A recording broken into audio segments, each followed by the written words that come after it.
నమస్తే గుడివాడ న్యూస్ కు స్వాగతం. నా పేరు రస్తా. ముందుగా ముఖ్యాంశం. పెదపారుపూడి మండలంలో తుఫాను ప్రభావంతో నష్టపోయిన పంట పొలాలను పరిశీలించిన మంత్రి అచ్చెన్నాయుడు. ఎమ్మెల్యే కుమార్ రాజుతో కలిసి బాధితులకు భరోసా ఇచ్చిన మంత్రి. నష్టపోయిన ప్రతి రైతుకు పరిహారం అందిస్తామని ప్రకటించిన మంత్రి అచ్చెన్నాయుడు. కైలూరులో ఘనంగా జరిగిన పోలీసు అమరవీరుల వారోత్సవ వేడుకలు. పోలీస్ శాఖ నిర్వహించిన రక్తదాన శిబిరానికి అనూహ్య స్పందన. రక్తదాతలను అభినందించిన MLA doctor Kamineni Srinivas, Eluru DSP Shravan Kumar. గుడ్లవన్నేరులో ప్రసిద్ధిగాంచిన శ్రీ రమా సహిత శ్రీ సత్యనారాయణ స్వామి వారి దేవస్థానంలో అత్యంత వైభవంగా జరుగుతున్న శిఖర ప్రతిష్ఠా మహోత్సవం. శాస్త్రోక్తంగా జరుగుతున్న పూజా కార్యక్రమాలు. 1వ తేదీ శనివారం ఉదయం శిఖర ప్రతిష్ఠ జరుగుతున్నట్లు వెల్లడించిన దేవస్థాన కమిటీ పెద్దలు. కృష్ణా జిల్లా పెదపారుపూడి మండలంలో వ్యవసాయ శాఖ మంత్రి అచ్చెన్నాయుడు గురువారం సాయంత్రం పర్యటించారు. మొంతా తుఫాన్ ప్రభావంతో మండలంలో నష్టపోయిన వరి పంటలను ఆయన పరిశీలించారు. వెంట్రప్రగడ గ్రామంలోని భారీ గాలులకు నేల కొరిగిన వరి పైరును ఎమ్మెల్యే వర్ణకుమార్ రాజాతో కలిసి పరిశీలించిన మంత్రి అచ్చెన్నాయుడు రైతులతో మాట్లాడారు. నష్టపోయిన రైతులకు ప్రభుత్వం చేయాల్సిందంతా చేస్తుందంటూ రైతన్నలో ఆందోళన చెందవద్దంటూ మంత్రి అచ్చెన్నాయుడు భరోసా ఇచ్చారు. ఈ కార్యక్రమంలో పలువురు కూటమి నాయకులు పాల్గొన్నారు.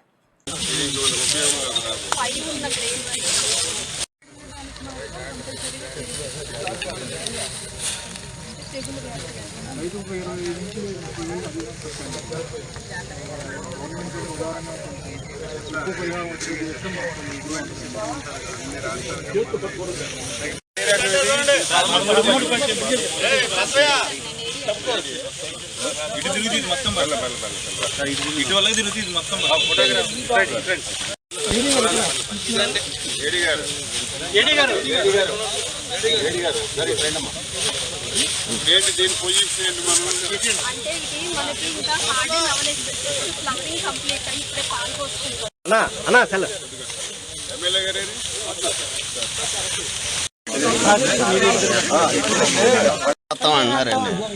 వాస్తవంగా మీరంతా రాయని మన డెసిషన్ ఏం చేయాలి మరి అది మీరు మళ్ళీ ఎప్పుడంటే అప్పుడు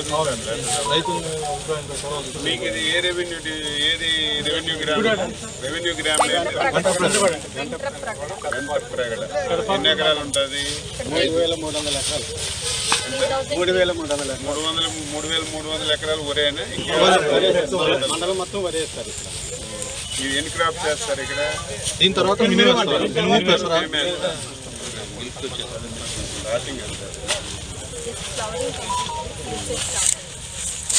ఎందుకు మీరు డైవర్ట్ అవ్వడం లేదు ఇటు సైడ్? ఎక్కడ మనకి పక్క మండలాల్లో ఇప్పుడిప్పుడే పామ్ ఆయిల్ మీరు మారాలి. అంటే మారకపోతే మనకి ఆదాయం కూడా రాదు.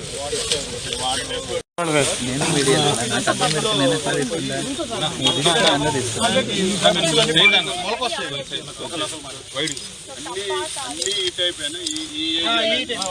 అన్ని ఏజ్ సరిగ్గా 2-3 వారాలు అనుకున్నారు సార్. ఇది మొంతా తుఫాను సడన్గా మంచి క్రాప్ వచ్చింది, మంచి ఈల్డింగ్ వస్తుంది అనుకుంటాయి.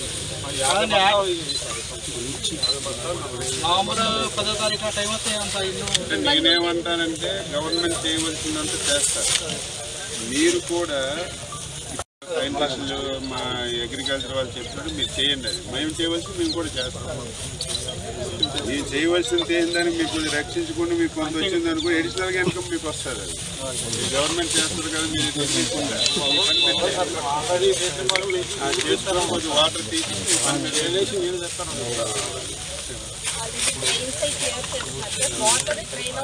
పైన క్లోజ్ చేశారు, జనాలంతా క్లోజ్ చేశారు.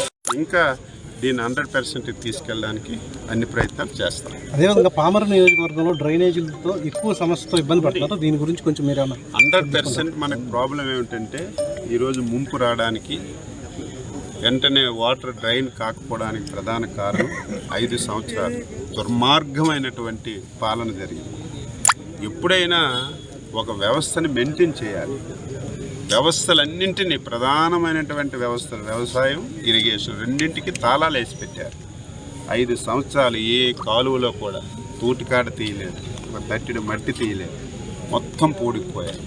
ఇప్పుడు అవన్నీ చేయాలంటే ఏదో వెంటనే చేయాలంటే రాష్ట్రానికి కూడా చాలా సమస్యలు ఉన్నాయి. అయినా సరే ప్రాధాన్యత క్రమం తీసుకొని ముఖ్యమంత్రి గారు మళ్ళీ కాలువలన్నీ కూడా పూడికలు తీసి మళ్ళీ డ్రైన్స్ అన్ని ఫ్రీ చేయాలని ప్రయత్నం చేస్తున్నాం. అదేదో కోటో 2 కోట్లు ఇచ్చి నామినల్గా చేయడం కంటే ఒక ప్రాజెక్ట్ మోడ్లో తీసుకొని ఇటు కృష్ణా డెల్టా అటు గోదావరి డెల్టా అవసరమైతే ఒక బ్యాంకు నుంచి అయినా డబ్బులు తీసుకొని మొత్తం కెనాల్ సిస్టమ్ అంతా మళ్ళీ రివైవ్ చేయడానికి ప్రభుత్వం ఇరిగేషన్ శాఖ ఆలోచన చేస్తుంది. అది కూడా త్వరలోనే చేస్తామని చెప్పి కూడా తెలియజేస్తాం. సార్, రైతులకు నష్టపరిహారం అందించిన తర్వాత ప్రభుత్వం ధాన్యం కొనుగోలులో ఈ 30% అనేది అది ఇప్పుడే నేను పెనమలూరు కాన్స్టిట్యున్సీ వెళ్ళినప్పుడు రైతులు చెప్పారు అది ఉండదు. నేను అధికారులతో మాట్లాడి ఆ ప్రాబ్లం లేకుండా చేస్తాను. మేము చేసేది చేస్తామండి. శుభ్రంగా మిల్లర్స్ని కొనేటివి చేద్దాం, అది కూడా చేద్దాం.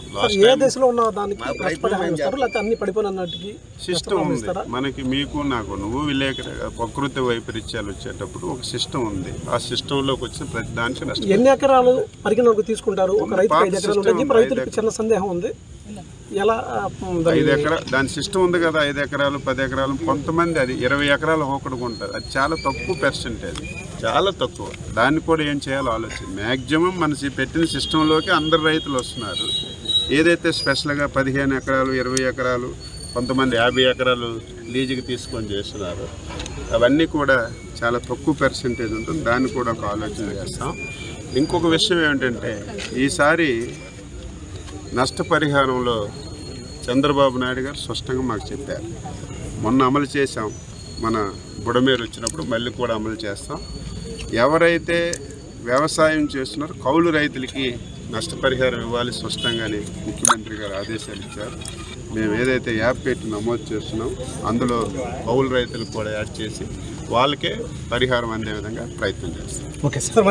మెంథా తుఫాన్ ప్రభావంతో నష్టపోయిన బాధిత కుటుంబాలకు ప్రభుత్వం అందించిన నిత్యావసర సరుకులను ఆర్డీఓ బాలసుబ్రహ్మణ్యం మరియు కూటమి నాయకులు పంపిణీ చేశారు.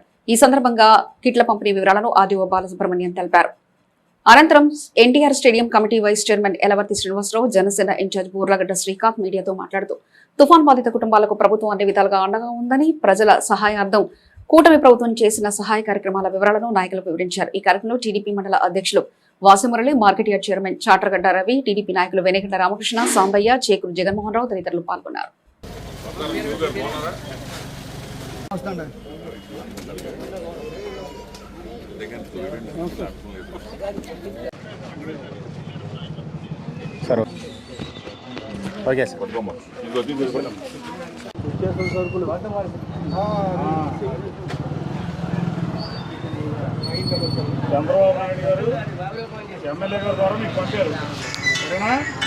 అందరికీ నమస్కారం. ఈరోజు ముంతా తుఫాన్ కూడా మంచి ప్రభుత్వం వస్తే ఎలా ఉంటుంది, మంచి నాయకులు మనకు అందుబాటులో ఉంటే ఎలా ఉంటుంది అనేది ఈ రోజున మంచి నాయకులు మన చంద్రబాబు నాయుడు గారిని చూసి నేర్చుకోవచ్చు. అలాగే గుడివాడ నియోజకవర్గ శాసనసభ్యులు వెనిగండ్ల రాము గారు ఒక మంచి నాయకులు మనందరికీ అందుబాటులో ఉంటే ఎలా ఉంటుంది అనేది ఈ రోజున ముంతా తుఫాన్ ఎదుర్కోవడంలో మనందరం కూడా చూసాం. ఎందుకంటే తుఫానుకు 2 రోజుల ముందు నుంచి కూడా ఎమ్మెల్యే గారు అక్కడ అమెరికా నుంచి కూడా అందరినీ అలర్ట్ చేసి ఏదైతే ఆర్డీఓ గారిని కానీ, కమిషనర్ గారు కానీ, ఫైర్ ఆఫీస్ కానీ, ఎలక్ట్రిసిటీ డిపార్ట్మెంట్ కానీ ఇలా అన్ని డిపార్ట్మెంట్లని ఏకతాటి మీద తీసుకొచ్చి వారందరితో కూడా పనిచేసే విధంగా ఈ రోజున మనందరికీ కూడా ఎటువంటి ఇబ్బంది లేకుండా ఏదైతే తుఫాను వచ్చిన సందర్భంలో కూడా రాత్రి 11ంటికి విద్యుత్తుని మనందరికీ కూడా సదుపాయం కల్పించారు. ఈ యొక్క తుఫాను బాధితులను అందరినీ కూడా ఇబ్బంది లేకుండా చూసుకున్న పరిస్థితి మనం చూసాం. అలాగే చూస్తే కనుక ఇప్పుడు వాళ్ళందరికీ కూడా నిత్యావసర సరుకులను 24 గంటల మోగముందే నిత్యావసర సరుకులు కూడా అందుబాటులోకి తీసుకొచ్చారు. అలాగే ఉప ముఖ్యమంత్రి పవన్ కళ్యాణ్ గారు నిన్న అవినిగడ్డ కోడూరులో పర్యటించి అక్కడ రైతుల్ని కలిసి అందరూ కూడా అక్కడ ఏదైతే అరటి తోటలు కానీ అన్నీ కూడా పోయినాయి వారందరినీ కూడా పరామర్శించారు. అలాగే వ్యవసాయ శాఖ మంత్రి అచ్చెన్నాయుడు గారు నిన్న పారుపూడి వెంటపడ పర్యటన చేశారు. ఈరోజు గుడివాడ పట్టణంలో కానీ పరిసర ప్రాంతంలో 3 మండలాల్లో కానీ మన డివిజన్లో కానీ తుఫాను తీవ్రత కానీ తుఫాను ప్రభావం కానీ చాలా తక్కువగా కనపడుతుందంటే ఇదంతా కూడా ఈరోజు చంద్రబాబు గారి నాయకత్వంలో ఉన్నటువంటి ఈ కూటమి ప్రభుత్వం తీసుకున్నటువంటి చర్యలు. దానిలో భాగంగానే ఈ రోజున తుఫాను వచ్చిన తర్వాత అందరూ ఎఫెక్ట్ అయిన తర్వాత వెళ్ళి వాళ్ళని పరామర్శించడం కాకుండా వారికి జరిగేటటువంటి నష్టాన్ని తగ్గించే విధంగా, ప్రాణహాని జరగకోకుండా, ఎక్కడా కూడా పంట నష్టం కూడా సాధ్యమైనంత వరకు తక్కువ జరిగే విధంగా మనం కొన్ని చర్యలు తీసుకోవడం జరిగింది. దానికి రాష్ట్ర ప్రభుత్వం ఇస్తున్నటువంటి సూచనలు సలహాలతో పాటు శాసనసభ్యుడు వెనిగండ్ల రాము గారు కూడా ఉదయం సాయంత్రం కూడా అధికార యంత్రాంగాన్ని కానీ, పార్టీ కేడర్ని కానీ, కూటమి నాయకులను కానీ ప్రతి ఒక్కరితోనూ కాన్ఫరెన్స్లో తీసుకోవటం, ఆయన పర్సనల్గా మాట్లాడటం, మరి ఏ ప్రాంతంలో ఏది అవసరం అవుద్దో దాన్ని ఏర్పాటు చేయడం వల్ల ఈ రోజున చెట్లు పడిపోయినా, విద్యుత్ సరఫరాలో అంతరాయం కలిగినా అన్నీ కూడా అతి త్వరగా చకచక ఈరోజు అన్నీ క్లియర్ అయ్యి, మరి చెట్టు పడిపోయిందంటే ఈ రోజున అరగంటలో క్లియర్ అయ్యే పరిస్థితుంది. గతంలో మేము చూసాం 24 గంటలు 48 గంటలైనా కూడా ఆ చెట్టు కొమ్మలు తొలగించేవాళ్ళు కూడా ఉండేవాళ్ళు కాదు. ఈరోజు యంత్రాంగం అంత బ్రహ్మాండంగా పనిచేసింది. కరెంటు కూడా ఈ చుట్టుపక్కల నియోజకవర్గాల్లో ఏ నియోజకవర్గంలో లేని విధంగా గుడివాడ నియోజకవర్గంలో మరి రాత్రి 10:30-11 లోపు మొత్తం నియోజకవర్గం అంతా కూడా కరెంట్ ఇచ్చే విధంగా చర్యలు తీసుకున్నారు. ఈరోజు ప్రభుత్వం తరఫు నుంచి కూడా ఎవరైతే రీహాబిలిటేషన్ సెంటర్లో ఉన్నారో వాళ్ళందరూ కూడా నిత్యావసర సరుకులు అందించేటటువంటి పరిస్థితి ఉంది. ఈ రోజున తప్పకుండా ఈ ప్రభుత్వం ప్రజల ప్రభుత్వం, ఇక్కడ ఉన్నటువంటి శాసనసభ్యుడు ప్రజల నాయకుడు, లేకపోతే 53,000 మెజారిటీతో ఈరోజు ప్రజలు గెలిపించుకున్నారంటే ఆ నమ్మకాన్ని వమ్ము చేయకుండా పనిచేసే వ్యక్తి అని వాళ్ళు నమ్మే గెలిపించుకున్నారు. దానికి అనుగుణంగానే ఈ రోజున ఆయన నాయకత్వంలో పార్టీ అంతా పనిచేస్తుంది. పేద ప్రజలకు ఎప్పుడు కూడా మేమందరం అండగా ఉంటామని చెప్పి తెలియజేస్తా ఉన్నాం.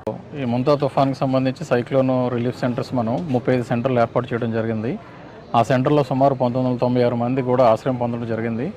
వారందరికీ కూడా ఈరోజు ప్రభుత్వం ప్రకటించిన 6 నిత్యావసర వస్తువులన్నీ కూడా డివిజన్లో ఉన్న 7 మండలాలను కూడా ఈరోజు గౌరవ శాసనసభ్యులు అలాగే స్థానిక ప్రజాప్రతినిధుల సమక్షంలో పంపిణీ చేయడం జరుగుతుంది. అట్లాగే వారికి ఎక్స్గ్రేషియా కింద ప్రకటించిన అమౌంట్, రిలీఫ్ అమౌంట్ కూడా ఒకరికి 1,000 రూపాయలు, అట్లాగే ఇద్దరు ఉన్న కుటుంబానికి అయితే 2,000, ముగ్గురు కానీ అంతకంటే ఎక్కువ ఉన్న కుటుంబాలకి అయితే 3,000 రూపాయలు అన్నీ కూడా వారి అకౌంట్లకి ఈ రోజే కూడా పెట్టడానికి ఏర్పాట్లు చేయడం జరిగింది. వారు రేపటికల్లా కూడా వారి అకౌంట్లో కూడా వారి యొక్క అమౌంట్ వారికి జమ చేయబడుతుందని తెలియజేస్తున్నాము. అట్లాగే ఇప్పుడు నిత్యావసరాల కింద ప్రతి ఒక్క కుటుంబానికి కూడా 25 కేజీల రైసు, అట్లాగే 1 కిలో కందిపప్పు, 1 కిలో పంచదార, ఉల్లిగడ్డలు, అట్లాగే బంగాళాదుంపలు, అట్లాగే 1 లీటర్ పామాయిల్ ప్యాకెట్ కూడా ఇవన్నీ కూడా ఇప్పుడు ఇవ్వడం జరుగుతుంది. ఈరోజు గుడివాడ పట్టణంలో తెలుగుదేశం పార్టీ తరఫున, ఎందుకంటే మా ఎమ్మెల్యే యనిగండ్ల రాము గారు ఆదేశాల మేరకు గుడివాడ పట్టణంలో అంతకుముందు తుఫానుకు ముందు వారం రోజులు మట్టి యనిగండ్ల రాము గారు ఆదేశాలు తీసుకుని అధికారులు కానీ, ఆర్డీఓ గారు కానీ, ఎంఆర్ఓ గారు కానీ, కమిషనర్ గారు కానీ, అలాగే రెవెన్యూ మొత్తం కూడా, అలాగే ఎలక్ట్రికల్ డిపార్ట్మెంటు, అలాగే ఫైర్ సిబ్బంది, అలాగే వైద్యం మొత్తం ఎలక్ట్ అయ్యి రాము గారి ఆదేశాలతో వారం రోజుల ముందు నుంచే వాళ్ళు తుఫాన్ నిమిత్తంగా అనేకమైన పనులు మమేకమై ఉన్నారు.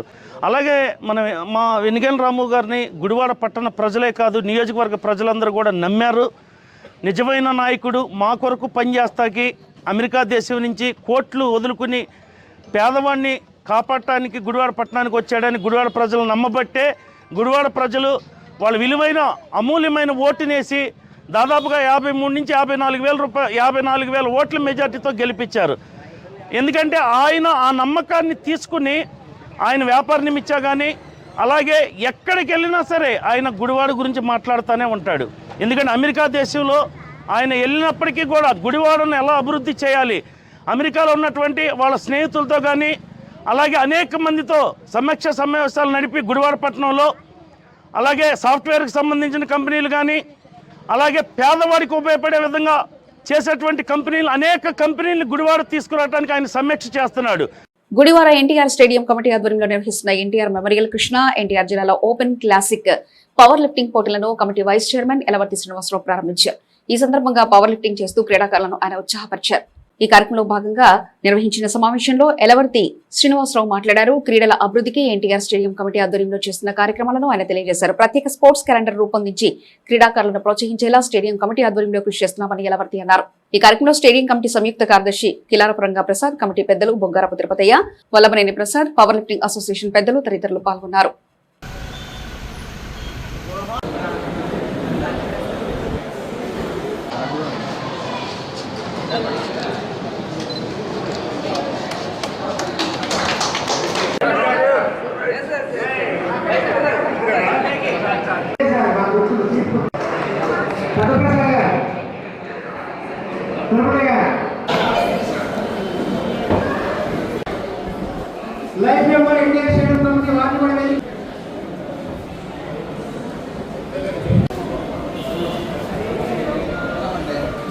మరి ఈ రోజున ఏ టోర్నమెంట్ చేయాలన్నా, ఒక ప్రతిష్టాత్మకమైనటువంటి టోర్నమెంట్ ఏదన్నా చెయ్యాలి అంటే కృష్ణా జిల్లాలో మొట్టమొదటిగా గుర్తొచ్చేటటువంటి పేరు ఎన్టీఆర్ స్టేడియం. ఈ ఎన్టీఆర్ స్టేడియం ఈ రోజున క్రీడాకారులకి, మరి అప్లిఫ్టింగ్ వస్తున్నటువంటి క్రీడాకారుల్ని కోచింగ్ ఇచ్చి వాళ్ళలో ఉన్నటువంటి ప్రతిభను వెలికితీసి వారిని జాతీయ స్థాయిలో అంతర్జాతీయ స్థాయిలో క్రీడాకారులుగా గుర్తింపు తీసుకొచ్చేయడానికి ఒక ప్రయత్నం చేస్తున్నటువంటి స్టేడియం ఎన్టీఆర్ స్టేడియం. అన్న నందమూరి తారక రామారావు గారు మన గుడివాడ వాసి అవటం, మన దగ్గర నుంచి ఆయన ముఖ్యమంత్రిగా ఎన్నికై ప్రపంచ దేశాల్లోనే తెలుగువాడి కీర్తిని దశ దిశలా వ్యాపింపజేసినటువంటి వ్యక్తి మరి మన గుడివాడకి క్రీడాకారులకి ఒక వరంగా ఇచ్చినటువంటి వరమే ఈ ఎన్టీఆర్ స్టేడియం. మరి ఈ రోజున ముఖ్యంగా వెయిట్ లిఫ్టింగ్ విషయానికి వస్తే వెయిట్ లిఫ్టింగ్ కానీ పవర్ లిఫ్టింగ్ కానీ ఎంతోమంది క్రీడాకారులకి ఇక్కడ శిక్షణ ఇచ్చి వాళ్ళందరూ కూడా జాతీయ స్థాయిలో అంతర్జాతీయ స్థాయిలో గుర్తింపు తీసుకొచ్చినటువంటి ప్రతిభ ఘనత ఎన్టీఆర్ స్టేడియంకి ఉంది. గతంలో ఎంతోమంది ఇక్కడ మెడల్స్ వచ్చినాయి. ఏషియన్ గేమ్స్లో కూడా ఇక్కడ ఉన్నటువంటి వెయిట్ లిఫ్టర్ శిరోమణి పాల్గొని ఆ రోజుల్లో పథకం సాధించడం కూడా జరిగింది. అట్లాగే ఇంకొక అతనికి రైల్వేలో మరి పోలీస్ డిపార్ట్మెంట్లో జాబ్ రావడం జరిగింది. అట్లా ఎంతోమంది క్రీడాకారులకి ఈ రోజున ఇక్కడ మరి పైకి తీసుకురావడం, వారిని జాతీయ స్థాయిలో గుర్తింపు వచ్చే విధంగా వాళ్ళకి అన్ని రకాలైనటువంటి శిక్షణతో పాటు మరి బోటింగ్ అండ్ లాడ్జింగ్ కానీ, ట్రాన్స్పోర్టేషన్ ఫెసిలిటీస్ కానీ, మరి వాళ్ళకి ట్రావెలింగ్ అలవెన్స్ కానీ ఏదైనా ఇచ్చి జాతీయ స్థాయిలో క్రీడలకు పంపించినటువంటి చరిత్ర ఈ ఎన్టీఆర్ స్టేడియంకి ఉంది. మన పవర్ లిఫ్టింగ్ పోటీలు అధ్యక్ష వహించిన మన డైనమిక్ యంగ్ యలవర్ శ్రీనివాసరావు గారు, అలాగనే బాగా వర్క్ చేసి 24 గంటల్లో నేనే ఉన్నానన్న జాయింట్ సెక్రటరీ రంగప్రసాద్ గారికి, ఇంకా డయాస్ మీద అలంకరించిన పెద్దలందరికీ, ఇక్కడికి విచ్చేసిన మన వెయిట్ లిఫ్టింగ్ కాంపిటీషన్కు మిగతా సభ్యులకు నా హృదయపూర్వక నమస్కారాలు. గుడ్లవల్లేరు గ్రామంలో వెంచేసి ఉన్న శ్రీ రమారహిత సత్యనారాయణ స్వామి వారి దేవస్థానంలో ఆలయ జీర్ణోద్ధరణ పూర్వక శిఖర ప్రతిష్ట సంప్రోక్షణ మహోత్సవాలు అత్యంత వైభవంగా జరుగుతున్నాయి. వేడుకల్లో భాగంగా శుక్రవారం దేవస్థానం ప్రాంగణంలో ప్రత్యేక హోమ పూజలు నిర్వహించారు. ఉదయం 6 గంటల నుంచి వేద పండితులు ఉత్సవాల పూజలను మొదలుపెట్టారు. శుక్రవారం ఉదయం గోపూజ, విశ్వస్కేన పూజ, అగ్ని ప్రతిష్టాపన తదితర పూజా కార్యక్రమాలు నిర్వహించారు. అనంతరం దేవస్థానం ప్రాంగణంలో హోమ పూజలను శాస్త్రోక్తంగా చేశారు. పెద్ద సంఖ్యలో భక్తులు ప్రతిష్టా మహోత్సవంలో పాల్గొని స్వామివారిని దర్శించుకుని పూజలు చేశారు. 1వ తేదీ శనివారం ఉదయం శిఖర ప్రతిష్టా మహోత్సవాలు జరుగుతాయని దేవస్థాన కమిటీ పెద్దలు తెలిపారు. ప్రతిష్టా మహోత్సవ వేడుకల్లో పెద్ద సంఖ్యలో భక్తులు, ఆలయ అభివృద్ధి కమిటీ పెద్దలు, భక్త బృందం సభ్యులు తదితరులు పాల్గొన్నారు.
కైకలూరు పోలీసుల ఆధ్వర్యంలో పోలీసుల అమరవీరుల వారోత్సవాలను ఘనంగా నిర్వహిస్తున్నారు. వారోత్సవాలలో భాగంగా శుక్రవారం నిర్వహించిన రక్తదాన శిబిరాన్ని కైకలూరు ఎమ్మెల్యే డాక్టర్ కామినేని శ్రీనివాస్ ప్రారంభించారు. అనంతరం రక్తదాతలకు ఎమ్మెల్యే కామినేని, ఏలూరు డీఎస్పీ శ్రవణ్ కుమార్ సర్టిఫికెట్లు అందజేశారు. విధి నిర్వహణలో ప్రాణాలు కోల్పోయిన పోలీసు అమరవీరుల సేవలను మనం ఎన్నటికీ మరవకూడదని ఎమ్మెల్యే కామినేని ఈ సందర్భంగా పేర్కొన్నారు. ఈ కార్యక్రమంలో పలువురు పోలీసు అధికారులు, కైకలూరు టౌన్ ప్రముఖులు, కూటమి నాయకులు పాల్గొన్నారు.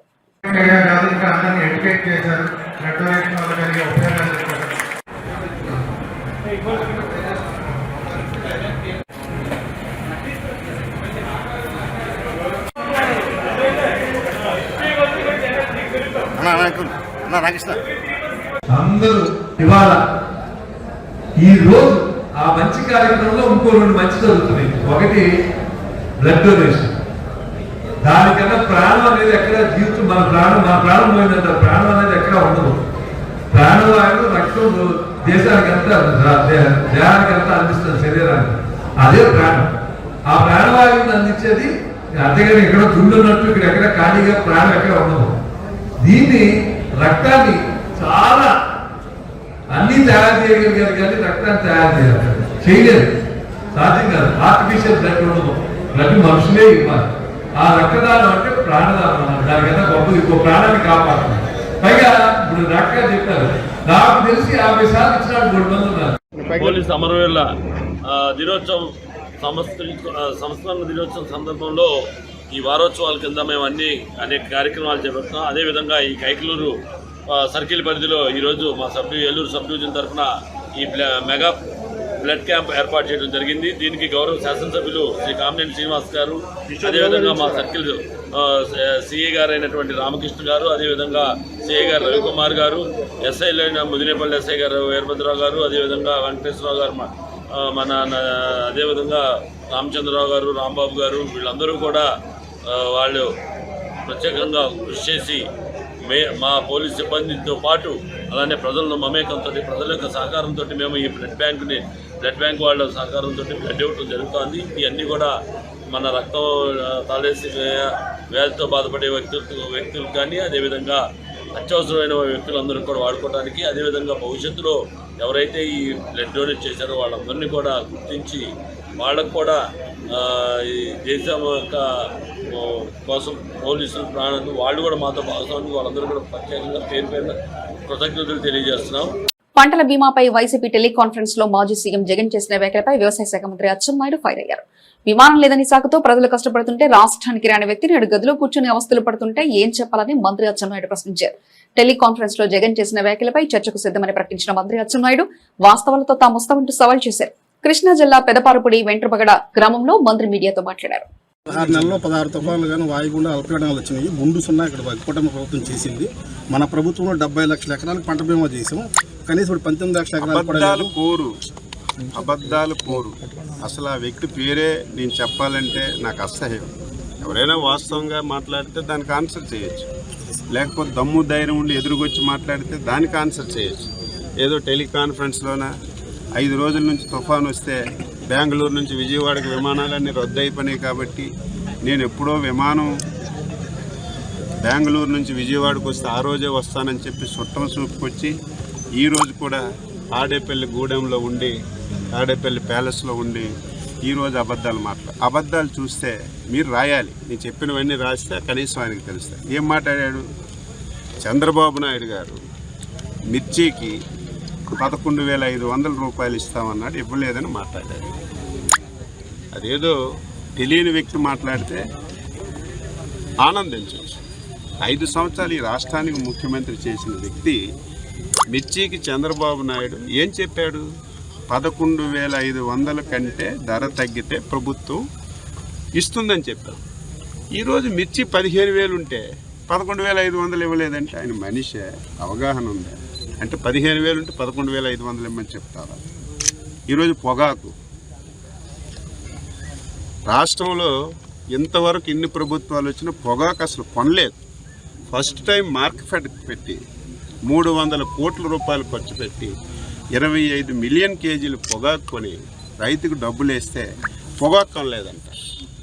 మామిడి 1 కేజీకి 4 రూపాయలు ఇచ్చి 300 కోట్ల రూపాయలు రైతుకి బెనిఫిట్ ఇచ్చి మొన్ననే వాళ్ళ అకౌంట్లు ఇచ్చి వాళ్ళ సంబరాలు జరుపుకుంటే ఇక్కడ రైతుకి ఏం చేయలేదు, మ్యాంగోని కొనలేదని చెప్తున్నారు. మీరందరూ ఉన్నారు కదా, గత సంవత్సరమే కదా మన పక్కన విజయవాడలో కొడమేరు వరదలు వచ్చాయి. వరదల్లో 15 రోజుల్లో చరిత్ర 15 రోజుల్లో నష్టపోయినటువంటి రైతులందరి దగ్గరికి వెళ్ళి వాళ్ళ వివరాలన్నీ తీసుకొని వాళ్ళ అకౌంట్లో 15 రోజుల్లో 300 కోట్ల రూపాయలు డబ్బులు వేసిన ప్రభుత్వం. నీకు తెలియకపోతే పాఠాలు నేర్చుకో, నీకు తెలియకపోతే అసెంబ్లీకి రావడానికి ఇష్టం లేకపోతే నేను ఎక్కడికి మొత్తం చర్చించడానికి సిద్ధంగా ఉన్నా. ఏదో ఇంట్లో కూర్చొని ఏదో ప్రెస్లో రాస్తారని ఏదో సాక్షిలో వస్తుందని ఇష్టానుసారంగా మాట్లాడితే నేను చెప్పిన దానికి ఆన్సర్ చెప్పిన 3-4 విషయాలు చెప్పాను. ఈ క్రాఫ్ట్ మేము చేయడం లేదట్రా. ఎందుకు నేనెందుకు? నువ్వు రేపు తెల్లవారి విలేకరులందరూ ఈ మండలం ఎందుకు, ఈ రెవెన్యూ గ్రామంకి వెళ్ళండి. ఇదేదో అచ్చెన్నాయుడు సీక్రెట్గా చేసింది కాదు కదా. ఈ క్రాఫ్ట్ అనేది ఒక యాప్ ఉంది, వ్యవస్థ ఉంది. 99% ఈ క్రాఫ్ట్ చేసామని చెప్పాం. మీరు వెళ్ళి రేపు చూడండి, అయిందో లేదో తెలుస్తుంది. ఈ క్రాఫ్టే చేయడం లేదనమా అంటే పచ్చి అబద్ధాలు. ఇన్ని అబద్ధాలు మాట్లాడుతుంటే దానికి నాకు ఆన్సర్ చేయడానికి ఇష్టం లేకపోయినా మీరు అడిగారు, ప్రజల గురించి చెప్పాలి. ఆ దుర్మార్గుడు చెప్పింది ఎవడు వినకపోయినా 5-10 మంది చెప్పినా నమ్ముతారు. దానికి మేము ఆన్సర్ చేయవలసినటువంటి అవసరం ఉంది కాబట్టి ఆన్సర్ చేస్తాం. నేడు ఆధునిక సమాజంలో బైబిల్ అతి వినియోగం వల్ల కలిగే అనర్థాలపై ప్రజలు గుర్తించాలని విజ్ఞప్తి చేస్తూ గుడివాడ పట్టణ ఏలూరు రోడ్లోని ఫాదర్ బియాంగి పాఠశాల విద్యార్థులకు అవగాహన కార్యక్రమం నిర్వహించారు. పాఠశాల యంగ్ స్టూడెంట్స్ మూవ్మెంట్ ఆధ్వర్యంలో గుడివాడ పురవీధుల్లో శుక్రవారం నిర్వహించిన అవగాహన ర్యాలీలో ప్లకార్డులు చేతపూని విద్యార్థులు ఉత్సాహంగా పాల్గొన్నారు. నెహ్రూ చౌక్ సెంటర్ లో నిర్వహించిన కార్యక్రమంలో పాఠశాల వైస్ ప్రిన్సిపల్ సిస్టర్ భాగ్య మాట్లాడుతూ సమాజంలో మొబైల్ అతి వినియోగం వల్ల నేడు అనేక అనర్థాలు జరుగుతున్నాయన్నారు. ముఖ్యంగా చిన్నారులకు మొబైల్ అందుబాటులో ఉంచడం వల్ల వారిలో చదువు పట్ల ఆసక్తి లోపిస్తుందన్నారు. పాఠశాల యంగ్ స్టూడెంట్స్ మూవ్మెంట్ తరఫున తాము నేర్చుకున్న విషయాలను అందరికీ తెలియజేయాలనే లక్ష్యంతో ర్యాలీ చేసినట్లు విద్యార్థులు అన్నారు. అవగాహన ర్యాలీలో పాఠశాల అధ్యాపకులు సిస్టర్ ధర్మ, జ్యోత్స్న, విజయలక్ష్మి, అనిత, పీఈటీలు సింహాద్రి, వాసు, పాఠశాల అధ్యాపకులు, విద్యార్థులు పాల్గొన్నారు.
ఈ యొక్క ర్యాలీని ఫాదర్ బియాంకి ఇంగ్లీష్ మీడియం ఆధ్వర్యంలో మేము నిర్వహిస్తాము.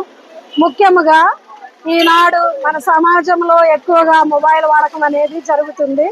దానివల్ల ఈ సమాజంలో అనేకమైనటువంటి అనర్థాలు జరుగుతున్నాయి. ముఖ్యంగా విద్యార్థులకు వారి చదువు పట్ల ఏకాగ్రత లోపించడం, అదేవిధంగా అనేకమైనటువంటి అరాచకాలు ఈ సమాజంలో చోటు చేసుకోవడానికి ముఖ్యంగా కారణం ఈ మొబైల్ వాడకమే. దాని మూలంగా మా యొక్క వైఎస్ఎం మూమెంట్ తరపున ఈ సమాజానికి మేము ఇచ్చేటువంటి ఒక సందేశం ఏంటంటే, మొబైల్ వాడకాన్ని తగ్గించి చక్కగా స్వేచ్ఛగా జీవించి అందరూ కూడా ముఖాముఖిగా మాట్లాడుకొని ఇంట్లో వాళ్ళతో టైం స్పెండ్ చేసి వాళ్ళతో జీవించడానికి అందంగా జీవించేటువంటి జీవితాన్ని జీవించే విధంగా మన సమాజం అందరూ ప్రతి ఒక్కరు పిల్లల నుండి పెద్దవాళ్ళ వరకు అందరూ కూడా ఈ యొక్క మెసేజ్ని క్యారీ చేసి వాళ్ళ ఇళ్లలో ప్రతి ఒక్కరికి ఈ మెసేజ్ని చేరవేయాలనే ఉద్దేశంతో ఈ యొక్క ర్యాలీని నిర్వహించడం జరిగింది. ఫాదర్ బియాంకి ఇంగ్లీష్ మీడియం స్కూల్ తరపున మేము వైఎస్ఎం స్టూడెంట్స్ ఇక్కడ ర్యాలీ కండక్ట్ చేశారు. మాకు ఫోన్ వల్ల ఉపయోగాలు అలానే వాటి వల్ల వచ్చే నష్టాలు కూడా మాకు తెలియచెప్పారు. స్కూల్లో కూడా ఫోన్ గురించి ఎలా ఉండాలో మాకు తెలియచెప్పారు. ఇక్కడ మొత్తం సొసైటీలో కూడా అవేర్నెస్ క్రియేట్ చేయడానికి ఈ ర్యాలీ అయితే కండక్ట్ చేస్తున్నాము. అయితే మాకు ఈ మంత్ థీమ్ వచ్చేసేసి positive and negative consequences on technology on social connections. దాని గురించి మేమందరం ప్లకార్డ్ చేసి ర్యాలీ చేస్తున్నాము. మాకు టీచర్స్ కూడా చాలా అవేర్నెస్ క్రియేట్ చేశారు ఫోన్ యూసేజ్ మీద. ఇదంతటి కండక్ట్ చేసినందుకు thank you so much. Krishna జిల్లాలో ప్రసిద్ధిగాంచిన చిలకలపూడి శ్రీ పాండురంగ స్వామి వారి ఉత్సవాలు శుక్రవారం వైభవంగా ప్రారంభమయ్యాయి. శాస్త్రోక్త పూజా కార్యక్రమాలు నిర్వహించిన మంత్రి కొల్లు రవీంద్ర ఉత్సవాలను ప్రారంభించారు. ముందుగా మంత్రి రవీంద్ర దంపతులు స్వామివారి పట్టు వస్త్రాలకు సమర్పించారు. నేటి నుండి 6 రోజుల పాటు ఉత్సవాలు ఎంతో వైభవంగా జరుగుతాయని ఈ సందర్భంగా మంత్రి రవీంద్ర తెలిపారు. ఉత్సవ ప్రారంభోత్సవ వేడుకల్లో RTC chairman Konakalla Narayanarao, DCMS chairman Bandi Ramakrishna తదితరులు పాల్గొన్నారు.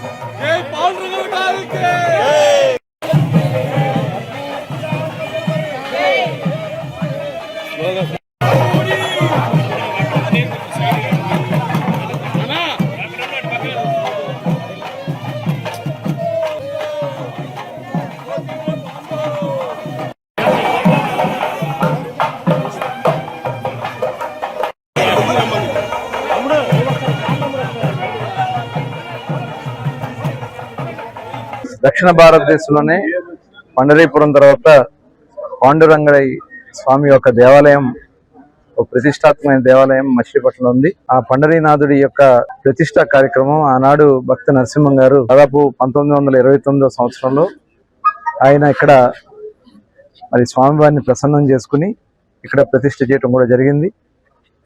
ఆ ప్రతిష్ఠ జరిగిన దగ్గర నుంచి కూడా ఆలయం చాలా అద్భుతంగా నిర్మాణం చేసుకోవడం, ప్రతి సంవత్సరం కూడా ఉత్సవాలు కండక్ట్ చేసుకోవడం జరిగేది. 50 సంవత్సరాల నుంచి ఆగిపోయినటువంటి పదయాత్రను కూడా 2014 నుంచి మళ్ళీ పునఃప్రారంభించుకున్నాం. ప్రతి సంవత్సరం కూడా స్వామివారి రథోత్సవాన్ని పురవీధుల్లో అందరికీ దర్శనాన్ని కల్పించే కార్యక్రమాన్ని పెద్దలందరూ కూడా నిర్వహిస్తా ఉన్నారు. 3వ తారీఖు కూడా తెప్పోత్సవ కార్యక్రమాన్ని శివగంగ దగ్గర ఏదైతే కాళేకాన్పేట నాగలేరులో ఈ స్వామివారి తెప్పోత్సవ కార్యక్రమం చాలా అంగరంగ వైభవంగా ఏర్పాటు చేస్తున్నారు. అదే కాకుండా సముద్ర స్నానాలు కూడా 5వ తారీఖు సముద్ర స్నానాలతో ఈ బ్రహ్మోత్సవాలు ముగింపు ఉంటుంది. అక్కడ కూడా అన్ని ఏర్పాట్లు చేసుకోవడం కూడా జరుగుతుంది. జరిగే ఈ పాండురంగ స్వామి ఉత్సవాలకి పెద్ద ఎత్తున అన్ని చర్యలు కూడా చేపట్టడం జరిగింది. ముఖ్యంగా ప్రయాణికులకు ఇబ్బంది లేకుండా ఏపీఎస్ఆర్టీసీ తరఫున రావడానికి కానీ వెళ్ళడానికి కానీ బస్సు సౌకర్యం ఏర్పాటు చేయడం జరుగుతుంది. ఈ యొక్క పాండురంగ యొక్క వైభవాన్ని 2014లో మంత్రి గారు కొల్లు రవీంద్ర గారు వచ్చిన తర్వాతే దీని యొక్క వైభవాన్ని బయటికి తీసుకురావడం జరిగింది. అప్పటి నుంచి కూడా క్రమం తప్పకుండా చాలా పెద్ద ఎత్తున పాండురంగ స్వామి ఉత్సవాలు ఇవాళ రాష్ట్ర వ్యాప్తంగా మరి మన ఏరియాలో ఉన్న పాండురంగ స్వామి దేవాలయాల్లో బందరే నెంబర్ 1 దేవాలయం. అందరూ కూడా రాష్ట్ర వ్యాప్తంగా భక్తులంతా కూడా మచిలీపట్నం వచ్చి పాండురంగ స్వామి సేవించుకుంటారు. మరి రేపు జరగబోయే ఉత్సవాల్లో పెద్ద ఎత్తున జనం తరలి వస్తారు. దానికి కారణం అధికారులు అన్ని జాగ్రత్తలు కూడా తీసుకోవడం జరిగింది. బులెటిన్ ముగించే ముందు ముఖ్యాంశాలు మరోసారి చూద్దాం. పెదపారుపూడి మండలంలో తుఫాను ప్రభావంతో నష్టపోయిన పంట పొలాలను పరిశీలించిన మంత్రి అచ్చెన్నాయుడు. ఎమ్మెల్యే కుమార్ రాజుతో కలిసి బాధితులకు భరోసా ఇచ్చిన మంత్రి నష్టపోయిన ప్రతి రైతుకు పరిహారం అందిస్తామని ప్రకటించిన మంత్రి అచ్చెన్నాయుడు. కైలూరులో ఘనంగా జరిగిన పోలీసు అమరవీరుల వారోత్సవ వేడుకలు. పోలీస్ శాఖ నిర్వహించిన రక్తదాన శిబిరానికి అనూహ్య స్పందన. రక్తదాతలను అభినందించిన MLA doctor Kamineni Srinivas, Eluru DSP Shravan Kumar. గుడ్లవన్నేరులో ప్రసిద్ధిగాంచిన శ్రీ రమా సహిత శ్రీ సత్యనారాయణ స్వామి వారి దేవస్థానంలో అత్యంత వైభవంగా జరుగుతున్న శిఖర ప్రతిష్ఠ మహోత్సవం. శాస్త్రోక్తంగా జరుగుతున్న పూజా కార్యక్రమాలు. 1వ తేదీ శనివారం ఉదయం శిఖర ప్రతిష్ఠ జరుగుతున్నట్లు వెల్లడించిన దేవస్థాన కమిటీ పెద్దలు. ఇవి ఇప్పటివరకున్న అప్డేట్స్. మరో బులెటిన్లో మళ్ళీ కలుసుకుందాం. అంతవరకు చూస్తూనే ఉండండి గుడివాడ న్యూస్.